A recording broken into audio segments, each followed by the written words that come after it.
Okay, so I wanted to talk about four topics. Yes. Sales, differentiating your value, cyber, maximizing margins, and finding good employees. All right. So first I want to talk about efficiency and margins, like margins in the business. Because what we started to talk about the other day was the fact that in the title business, okay, I think the world, like I've been in the title agency side of the business for, since 2005. So about 15 years, right? And I've seen, it doesn't feel like a very long time ago. When you say the number 2005, I mean, unless you're a kid, you're like, oh, well, that's not that long ago. Right. But it's 15 years, and I think everybody goes through that at some point in their life when they wake up and they're like, oh, I'm old. Like, whoa, right? I don't know, maybe, I don't know. But that's how I feel at the moment. And you're in good company. And I look back to like, a lot has changed in the business, but also not a lot has changed in a weird kind of way. And what I mean by that is like, there's all these expenses that exist now that don't exist, mostly software licensing. And so I talked to agents before about this, and I've asked this direct question recently, because this is a recent kind of thought on my mind of how, like this angle of this, where I'm like, let me ask you, are you more efficient now than you were 15 years ago? And let's define how we measure efficiency, right? The number of human beings, because it's a human being business, to the number of units, the number of transactions you're doing in a month. So if you had, one person for every, say, 15 to 25 transactions in 2000, is that remarkably different today? Because you've taken on a lot of expenses to increase that efficiency. Is it different? And the answer I've gotten is, I'm not going to say, what do you think? The guys from 2005, if they aren't as efficient, they're probably no longer in business. Okay. That's my take on it. Okay. And for those companies that are maximizing, what'd you say? Your number you just used was what, 15 per employee? Say 15 to 25 files per employee. And go ahead. So let's use that as a... So the most successful guys, in my observation, are the ones that are using bulk. It's numbers. It's bulk, the massive amounts of files that they can process through. Right. So that's how they have to increase those numbers. They have to increase their... And I've seen that too from agencies. But at this, where now they're like, no, we're doing 40 files per human being, which is what should be happening. But when I asked that question too of agents, and it's only been 2, 3, 4 agents, it's kind of anecdotal. It's not like they've stopped and they've thought about it, and the answer in the 2, 3, 4 times I've asked that question recently has been, no. Like, we're not seeing that we're doing way more files now than we were per person. Like, if that's how they're measuring efficiency, number of transactions per people, employee, which is how I define efficiency in this specific sort of thing. Yes. Then, is that working? And they're like, no, it's not any different. But you have all these added expenses. And then also on the top end, just the business in general, just an interesting conversation about, you've got pressure downward because, especially in places like New York, where they're just getting hammered by political pressures, and everyone has the wrong idea about what title insurance actually is, which is another conversation that we should have now, and we can bleed in because. And I think the answer is PR. I think the answer is perception. It's brand.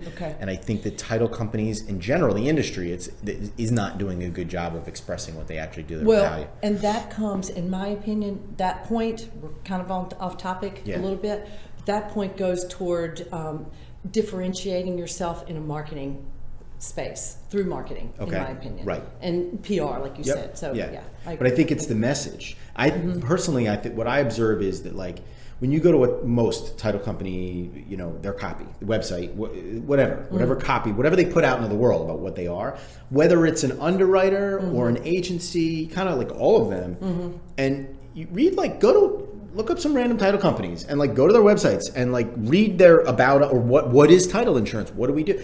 And it's talking about things like the deed, the chain of title, right? Deed ownership. We make sure you own the property, free, whatever. By the way, that to a layman, to a consumer, making sure you own the property, doesn't sound that hard. In a day and age where I can be like, Alexa, and literally deliver me toilet paper tomorrow, and then it's there. It's like magic, which, by the way, that's literal magic. I'm like, Alexa, I want toilet paper, and then tomorrow it's on my desk.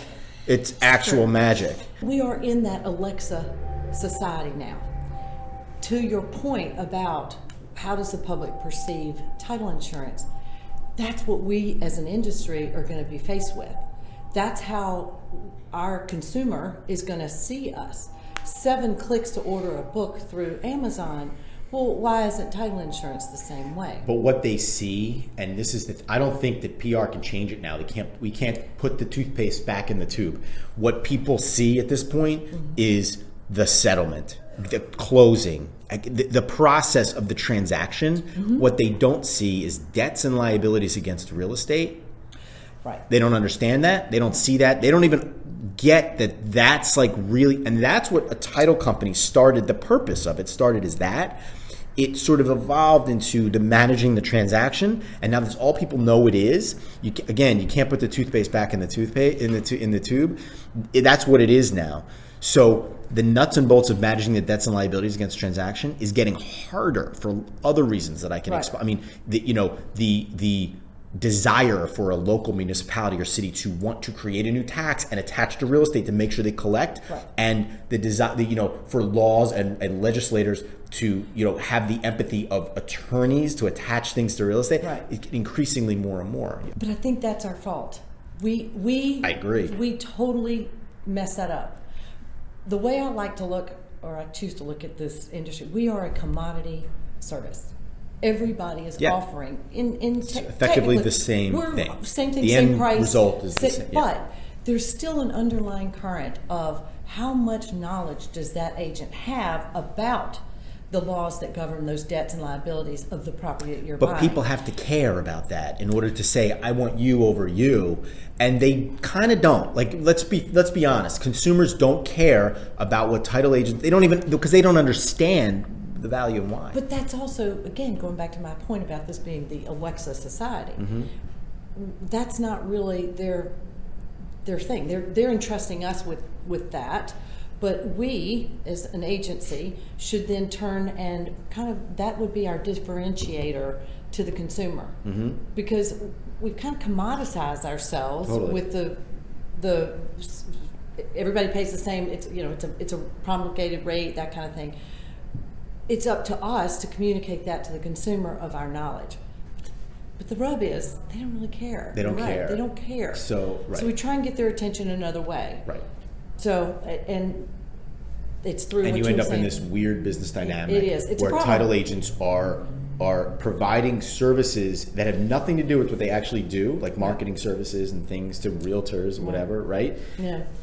That, in order to gain favor, and so that because you're trying, I mean, it's so convoluted. I've seen businesses where their model is to provide services to listing agents in the hope that when the listing agent has a buyer side transaction, that they remember that this title company gave them a free thing, and then it's so many people removed, and there's like a rule, there's a golden rule out there, which is he or she who is closest to the consumer wins.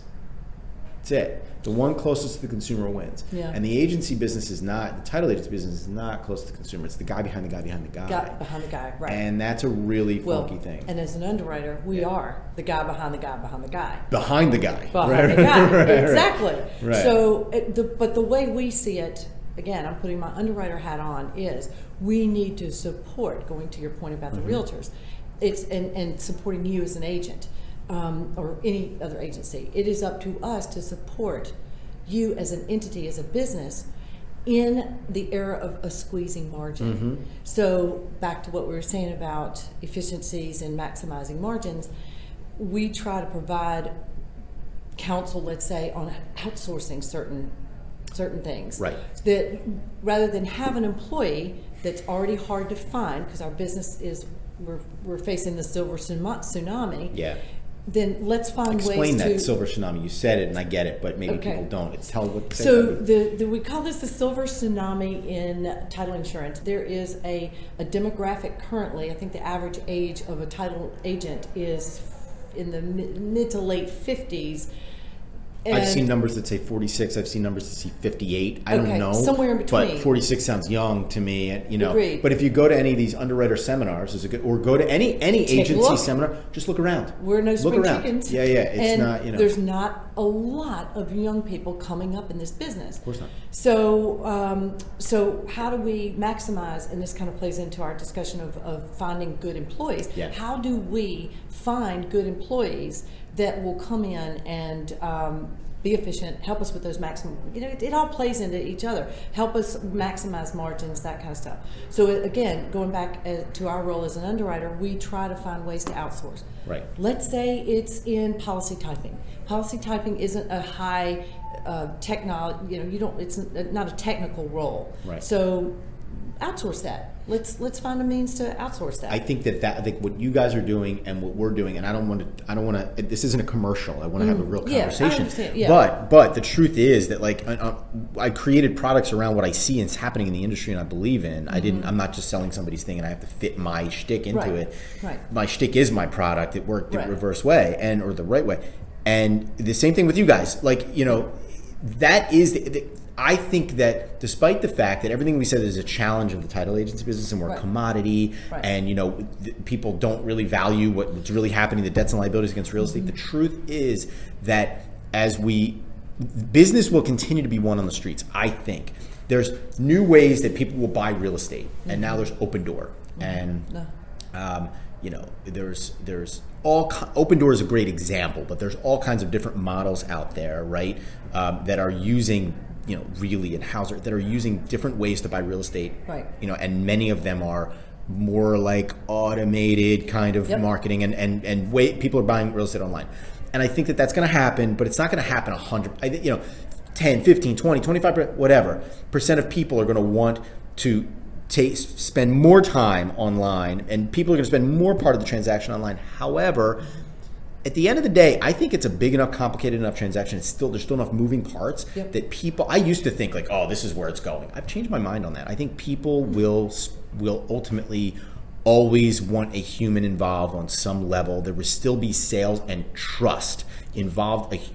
Involved in the thing at some point, and as long as that exists, then the title agency, the settlement part of it, the other parties involved, the mortgage and the settlement, will also have that kind of relationship with the trustee, called the salesperson of the real estate transaction. So I think title business will continue to be won in hand-to-hand combat on the street. You like that? I do like that. That's good. And careful those risks. Yeah, I know. I think it'll continue to be won in hand-to-hand combat. Right. And yeah, that's it. That's what I think. So I think that it's not gonna dissolve and go away into the ether. I think it will continue to be won, on the streets. I agree. And the relationships will continue to be of value. I totally agree. And then continuing on that, what you were saying, what that means, the title company of the future and of the present is one that focuses on that sales function and the customer-facing things that surround it, like the settlement itself, obviously the creation of the CD or the HUD, the settlement statement, because you're communicating with people, the money cycle, the disbursement and funding, right? That package of things, the policy outsourcing, you're right. You guys are right. WFG's right in creating their little blocks platform. Find an easy outlet for that.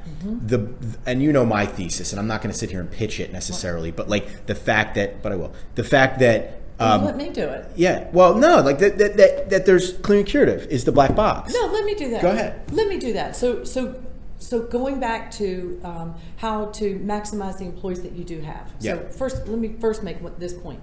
I often counsel my agents. You're right. It's hard to find young people that know the business. So instead, hire on character and work ethic. 100%. Okay. Which is a golden rule of everything. Yep. But people don't do it in this business because there's so much subject matter expertise that's specific. It's hard. Right. So you're going to have to invest in that employee and training them. You've got a great employee. Yeah. Smart, good work ethic, all that. You, meanwhile, you're running your business. You've got limited amount of time to train them. What are you going to do to walk them through, say, the curative aspect of processing that file? Right. how do they know as a new employee? How are they comforted? Where's their confidence level going to come from if you're not there to rubber stamp? Yeah, that's correct. Where's that going to come from? Find a service. Find someone.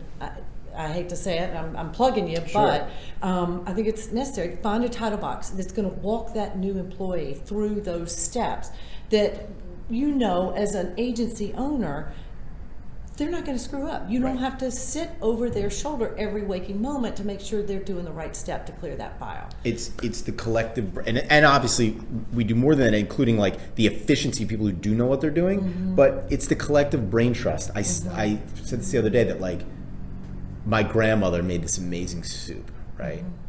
And it was applesauce, actually. The truth is, it was applesauce. Okay. My grandmother, it seems like a simple thing, like applesauce.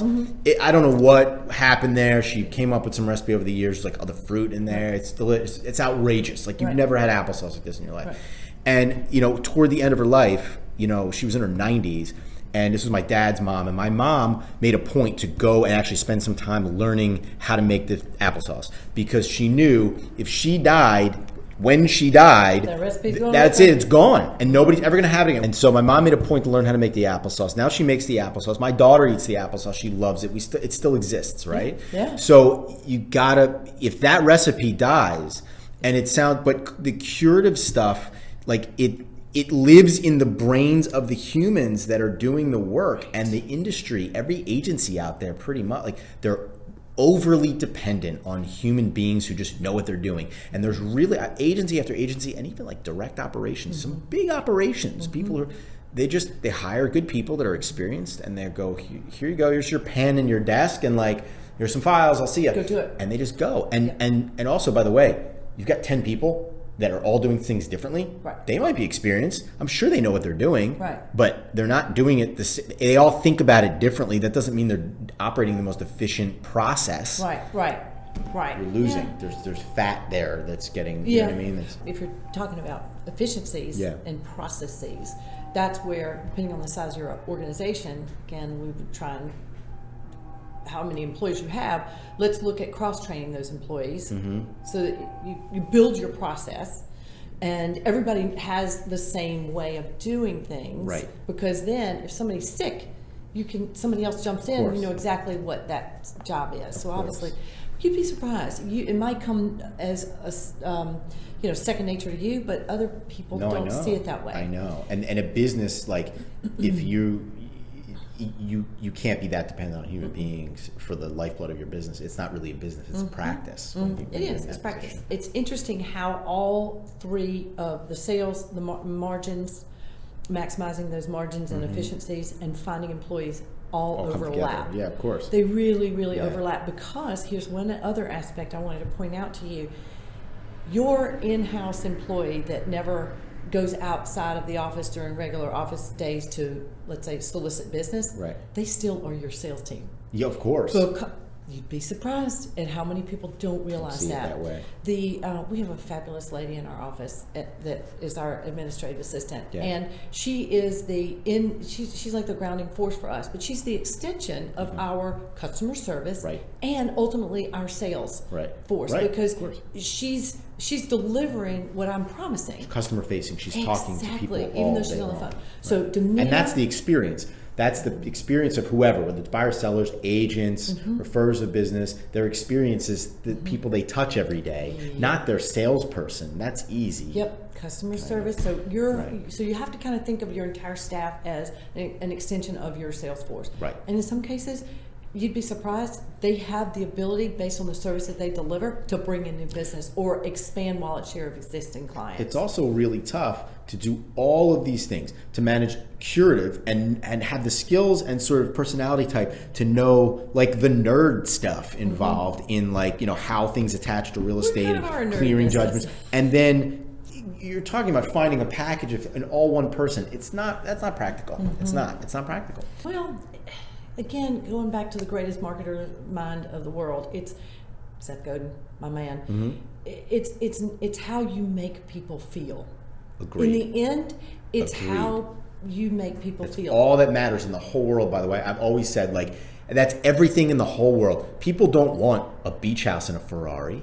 They want how it makes them feel to sit on the deck of the beach house or to show off to their friends or whatever that is for them. That's what they really want. It's the feeling that stuff gives them. So that goes back to how confident do your clients feel in every staff, every employee, every salesperson, whoever in your organization. So are they delivering? There's confidence in the service that staff is delivering. So I think it's important. Yeah. I think it's important. No, it's incredibly important. So what do you say we cover cyber? Cyber. Talk to me about cyber. Kick it off. So today, oddly enough, the news is reporting how they're recommending that you do not use a USB charger in an airport. I've heard that loosely before. Go ahead. Because now cyber criminals are able to download some sort of a malware so that they can obtain all your personal information off of your phone. Right. So cyber is something, unfortunately, that we cannot not talk about. Only because the bad guys are always going to be building a different mousetrap that we have to figure out how to circumvent. So it's really, I know people kind of like, how often do we have to talk about this? But you just can't stop talking. You can't, especially as we're moving in that direction in life and like in business and life. And I mean, money's moved electronically, and that's going to continue to happen on a larger scale. But I feel like you got to get it at the top of the funnel, because remember the guy who got on the plane with the shoe bomb years ago? Remember that? And then all of a sudden, Richard somebody. Yeah, and then all of a sudden, you had to take your shoes off when you went through security, right? It's like we play what's that game at the carnival? Whack-a-mole. You play whack-a-mole. Like the thing pops up and you go, oh, shoe bombs. Okay, no more shoes. Yeah. And then like the liquid thing, that did, you used to be able to take liquids on a plane until they discovered someone had some kind of liquid explosive. And they're like, oh, liquid. Like they're always late. We're always late catching these things, and we're just playing whack-a-mole. But you're right, though. It comes at the very beginning of the transaction. We don't have the foundation of the relationship with the client initially that, say, the realtor has. Totally.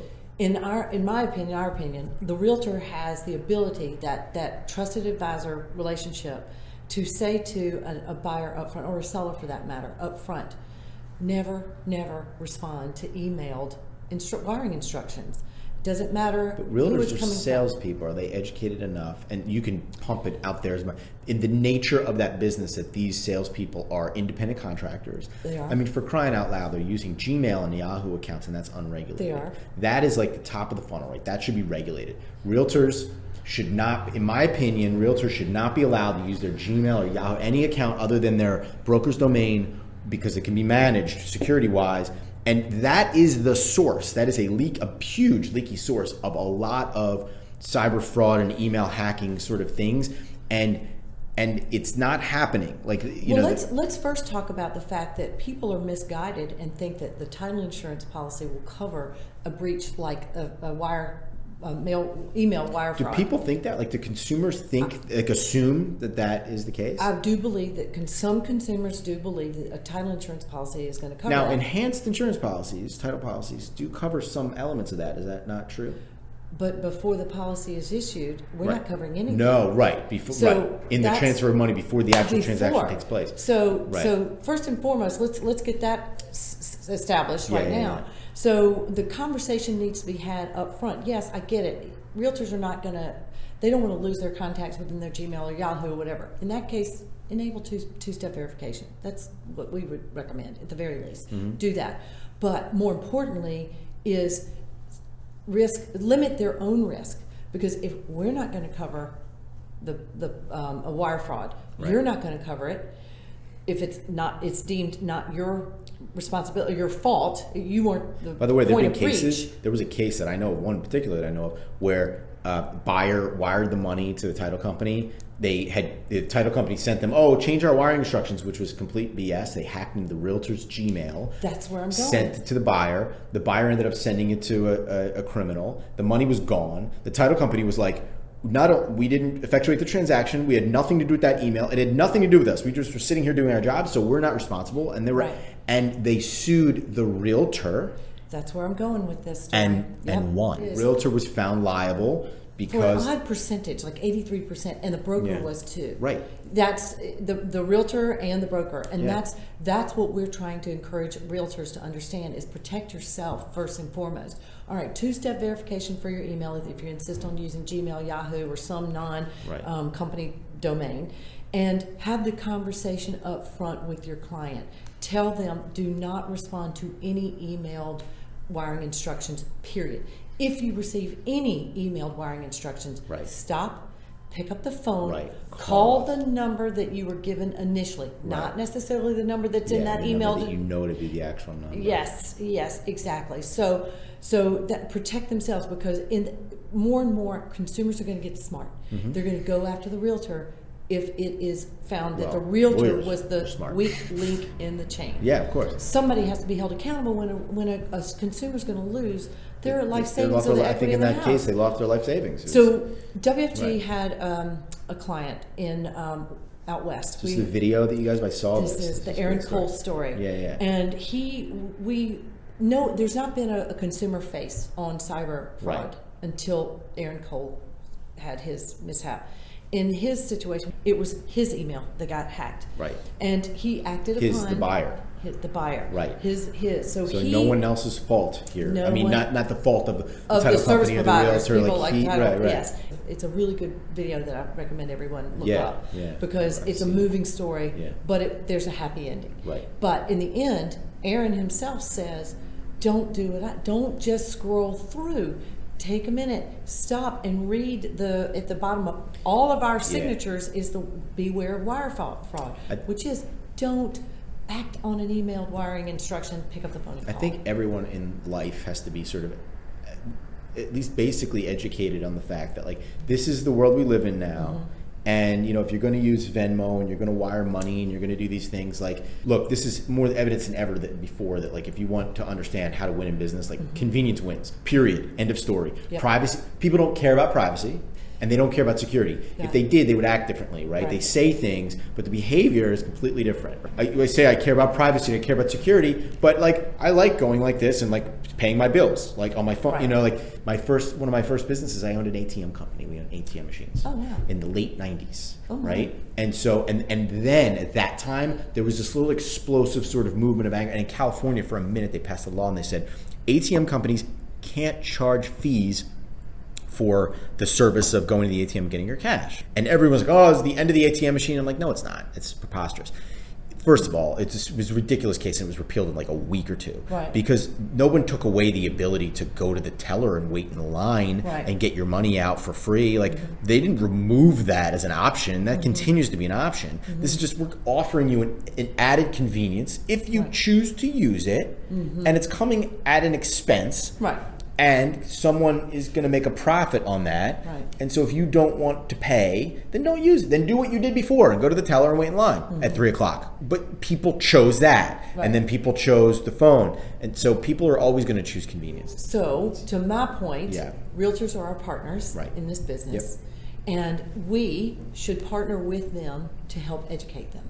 Because at the end of the day, we're trying to help them protect themselves, but more importantly, the consumer. Yes. At the end of the day, that's our job, is to protect the consumer's right to own their property. Realtors are this weird thing because they're salespeople, and most of the time in most industries, a salesperson works for a company, and the company gets to set the security parameters, the rules, the process, right? The real estate industry is completely flipped upside down, in which the salespeople, because they're independent contractors, they sell, and then it's up to them to inject business process into this thing, which includes their communication, how they work with a title company. That adds a dynamic that's very, very difficult for title companies to deliver good service, because now I've got 50 customers and each one of them has a different idea about what their process should be, and often it's arbitrary. But meanwhile, now I've got to remember 50 different processes from 50 different customers, and of course somebody's gonna make a mistake. Of course, it's gonna get screwed up at some point, and then they're angry. This title company sucks because they didn't do it the way I wanted them to do it. But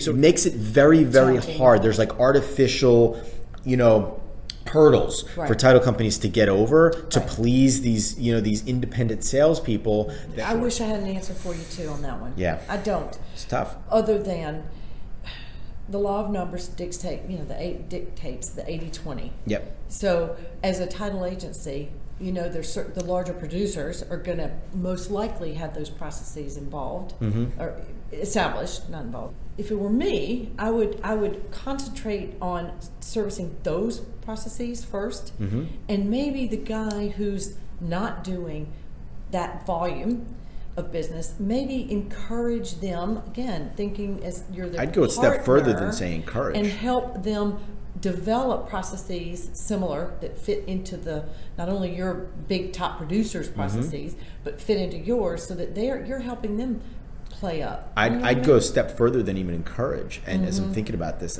I'd go to the clients and say, hey, let me take the wheel on this. Let me tell you how we should do it. Okay, because this is what I do, and I'm an expert in the process. Right. You sell, you're great at. You let me do this, and trust me, believe me, when we do this, is going to be better for everybody. It's just going to be the better way. Yeah. But let me take the wheel on this and have a little confidence that I know what I'm doing, and sort of make that happen, and not be afraid. I think a lot of title agents are afraid to tell their client. It's such an game of walking on eggshells. They're afraid to go to their realtor clients and say, it's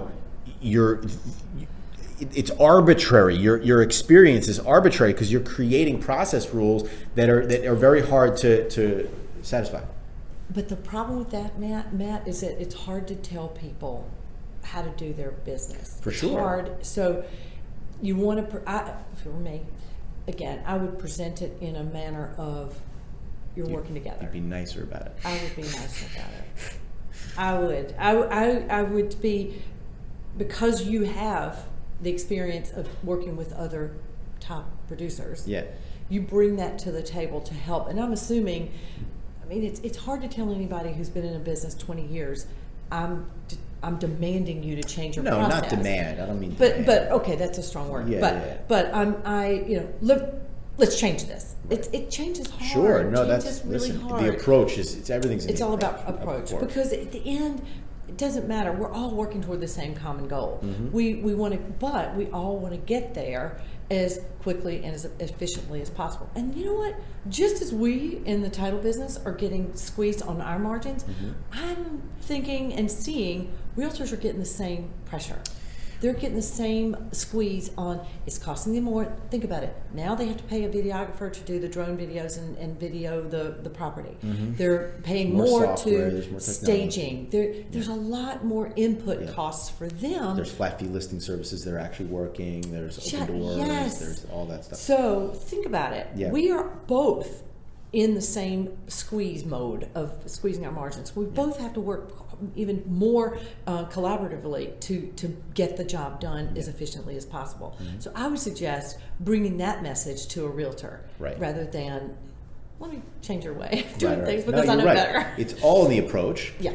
I think the result is that you have these, I do see that in title agency business where you have many, that's like a challenge, that realtors grade their title company based on their experience and how well they fulfill their sort of process requirements. And just my observation of it is that the salespeople really shouldn't be creating the processing requirements. Like, it's really not their strength or really what they should, you know what I mean? It really should be the process company that's creating the process requirements. Yeah. And because it's this fragmented thing where the realtors are independent contractors and fight for the business, that's not the way that it goes. Yeah. And so it's... I see your point. Yeah, totally. I agree. I totally agree. Yeah, so... We kind of touched on this a little bit, but how title agencies sell and market themselves to realtors and out to the consumer a little bit. Yeah. Finding a way to differentiate themselves. Is it worth marketing themselves to the consumer? That's a question for you. That's been toyed with over the years for many people and been pretty much unsuccessful in every case that I can think of. Yeah. I think that the industry should do a better job of the messaging. As I've always said, like, the title business started as managing debts and liabilities against real estate. The complexity of doing that is it's gotten more complex, and it'll continue to get more complex. The expertise and ability to do that well is dwindling. Hence, like, where we're fitting in as a business and what we do. But the other stuff, the settlement and the customer facing stuff kind of came afterwards. And the message of what a title company does and what their value is, if you ask 10 consumers, 50, 100, 1,000 consumers, what even realtors and people that are referral partners, right. what does a title company do? You'll get answers like they do the settlement. Right. They're the notary people. They disperse the money. They make sure that I own the chain of ownership, the deed is accurate. Right. Those things are all true, but they're not, I always say it's like going to a fancy steakhouse and like, what do you do? And it's, oh, well, we serve bread and we serve water and we serve salad. Well, those things are all true, but I'm not paying $300 for that stuff, and I can get that stuff elsewhere, right? What they really make it's why are you going there? The steak and the experience, really, too, right? That's the differentiator. That's right. Where what is it that you're going? What is it that's going to make you stand out? Home. Yes, right. That's exactly right. And then kind of what we were saying is earlier about the marketing yourself. Anyway, it's about how you make people feel. But what you see in the title business a lot is people becoming what are they selling? They're selling marketing services or right. whatever to sort of, I'm going to use the word sort of, bribe their referral partners, right, by giving them things that are that are helping them, great, wonderful, but that aren't core to what their actual business is. And it's just weird. It's like a weird sort of convoluted dynamic, right? Yes, but again, we are a commodity service. Yep. So how are you going to show your value to your business partner, your realtor, right. your lender, your attorney, if you're working with attorneys? How do you do that? Again, and we are a very heavy relationship built business too. So I think those services do somewhat play hand in hand. Obviously, it needs to be RESPA compliant. We have to state that. It's super important. But it does come down to you as an agency, a title agency, you do need to set yourself apart in showing your value to your ultimate business partner, right. I believe. Right. And whether that's through educating them on cyber, educating them on efficiencies, showing your value through process efficiencies, that's how sales and marketing and kind of building your differentiator value is going to make you shine. I agree. There's a lot of holes on the sales side of things because you've got independent contractors, cyber we talked about, all of these things that they need to know, learn, understand. And so that does very much fall into the realm of what the title company should be doing in terms of making sure the transaction's effectuated, safely, securely, easily, the experience, right? You go to a steakhouse really for the experience. The steak is the steak, but I can make a steak at home. You're paying that money for the experience. Right. But not for the water and the salad. Not for the water and the salad. You know what I mean? The biggest challenge that I see my agents are always looking for well-qualified employees. Where do they go? But you got to define well-qualified. I think a lot of title agents go after experienced in title stuff. Yes. Because it is such a niche thing. It is so subject matter heavy.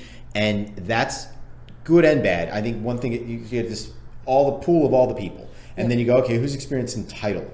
Now you're down to this, right? And now who of those people have the right culture, attitude, who are the good people? And now there's, right?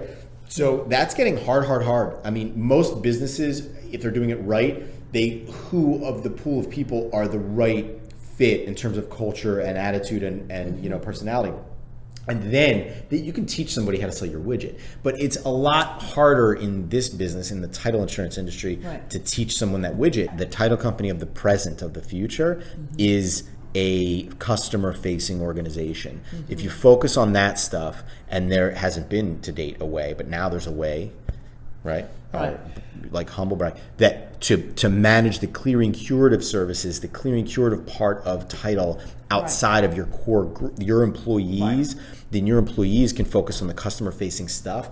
And what ends up happening is now you can hire people, and now your pool of options for finding employees opens up wide. Without a doubt. And thankfully, with AI, with something like a title box, that's great. And it's going to have to open up wide because you think, the average age of the title person now is 46 or 58 or whatever it is. Wait, in 5 years, 5 years isn't that long a period of time. You know, Yeah. the number of qualified people is, I've watched it dwindle. It's going to get really tough. You know what? And kind of a slightly different topic too, even deeper to that. Examiners and searchers. That's so examiners, title examiners, more and more, because they are even fewer and far between qualified person to find or experienced person to find. It's that burden is being put upon the underwriter now. Right. By going through production services that an underwriter offers. Right. And then have an underwriter title examiners. It's because there's 12 title examiners left. There's about 12 title examiners left in the whole world. Right. And the truth is, and also like think about how crazy it is that you could be a title examiner your whole life and be an expert in your craft and be great at it, and you're an expert in one state or 4 counties. Yeah, right. You know, or whatever.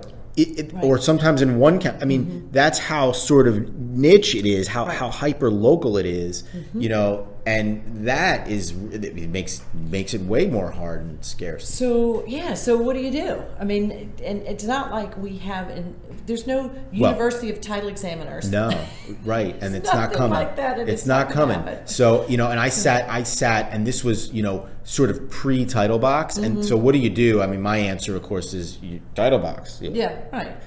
But we created a product based on my observations in the industry and what I see as the problem and the thesis behind that problem. I sat in an industry conference 2 years ago, maybe, and there were like 5 people that were C-level executives at all the major underwriters up there, including yours and WFG and Fidelity and First Am and, you know, Stewart and I think Old Republic was up there. Everyone, like, there were very high level representatives, everybody. And this question came up. It was like a fireside chat kind of thing, right? It's really hard finding employees. You know, discussion about that. And the discussion took over the rest of the time about this. And really it was about training and, somebody was like, we have a university for teaching title, and, you know, and definitely awareness of this issue. But that was kind of it. And I didn't really, I just didn't feel like those were great answers to the problem is way bigger than we'll just train better and we'll have a university of title, which isn't really a thing. And you know what though, Matt, again, we as an industry, we're at fault. Yeah. We talked earlier about the convenience factor of technology.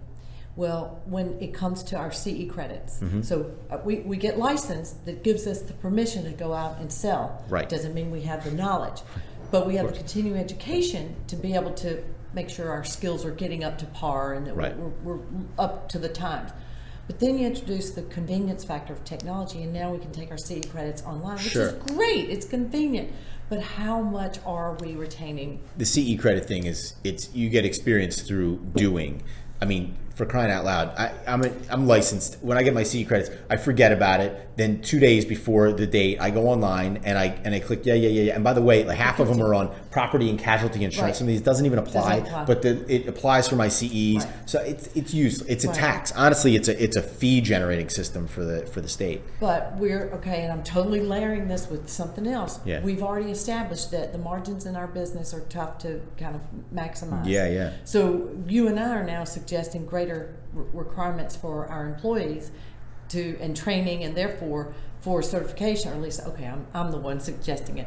So how are you going to attract employees for that too? So we're kind of in this conundrum, aren't we? Yeah, I mean, I think that you got to have tools for the subject matter, like the clearing and curing a title, the examination of title, all of that goes into the general, like managing debts and liabilities against real estate is grandma's applesauce recipe. It is. It's and grandma. By the way, grandma's 94, and she fell and broke her hip. And we're in trouble. Like, you need to go to grandma's house right away and learn the applesauce recipe, because that's where we are right now. In this moment in time in history, that's what I see. That's like basically the thesis that behind all this for us, and behind the creation of Title Box and everything that I'm doing in business now is that this, grandma's 94 years old and she's not doing so well and she doesn't sound so good, and I'm a little worried about her. And so, and she, the chicken soup and the applesauce recipe is going to die with her.